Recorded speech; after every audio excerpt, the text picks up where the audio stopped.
Hello everyone. Let me talk to you about something that I believe is really important, not just for students, but for people of all ages.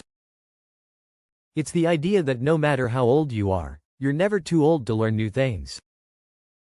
You've probably heard adults around you say, "I'm too old to learn that," or "I'm set in my ways." But let me tell you, those are just excuses. Age is never a reason to stop learning, and today, I'm going to share with you why that is. We're going to explore the stories of 3 amazing people who learned new skills later in life, and we'll also talk about 2 books that explain why it's so important to keep learning, no matter how old you are. By the end of this talk, I hope you'll understand that learning doesn't stop when you finish school, it's a lifelong journey. First, let's talk about why people sometimes hesitate to learn new skills, especially adults who have already been working in a career for many years.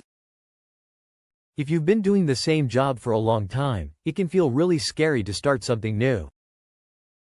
Adults often think, what if I fail? What if I'm not as good at this as other people who have been doing it for years? These are normal fears, but they can also hold people back from achieving great things. Another common fear is feeling embarrassed about being a beginner again.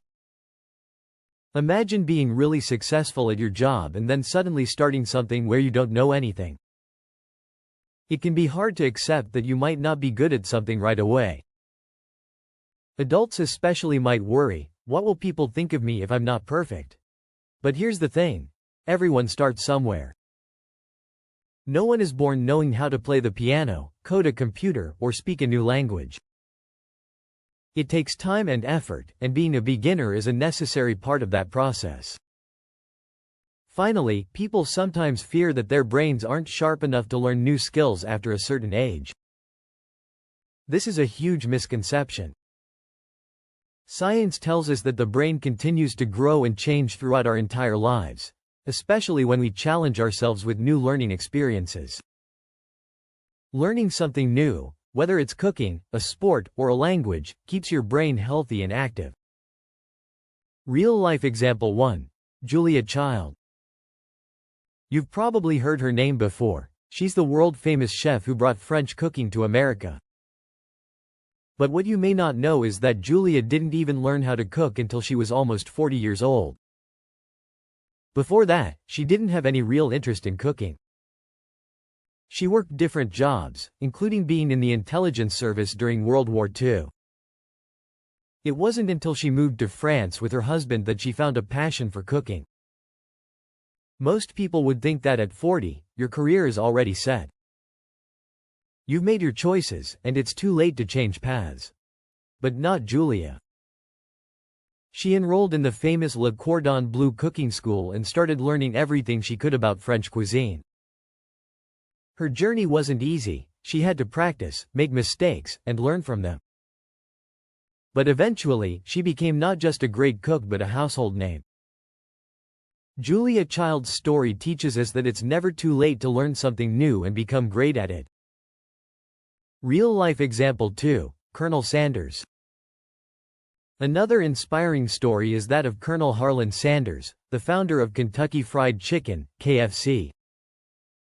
Believe it or not, Colonel Sanders didn't start his famous fried chicken business until he was 62 years old.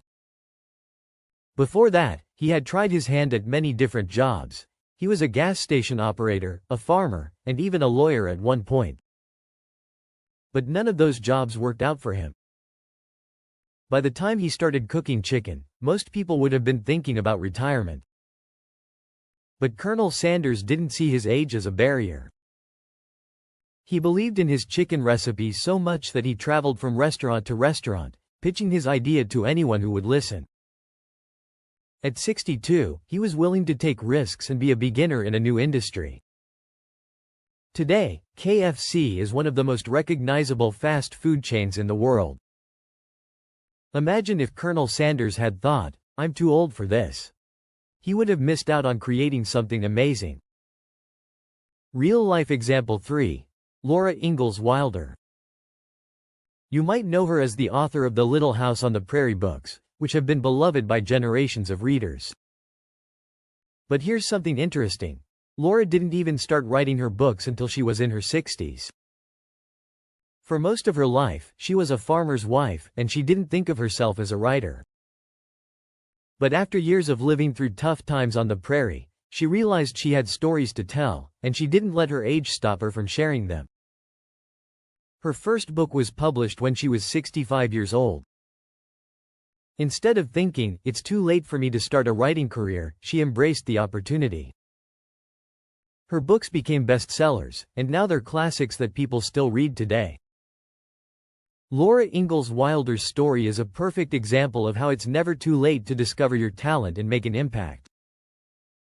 Now, let's talk about a couple of books that explore the idea of continuous learning. The first one is Mindset: The New Psychology of Success by Carol Dweck. In this book, Dweck explains the difference between a fixed mindset and a growth mindset. A fixed mindset is when you believe that your abilities are set in stone. You're either good at something or you're not, and there's no room for improvement.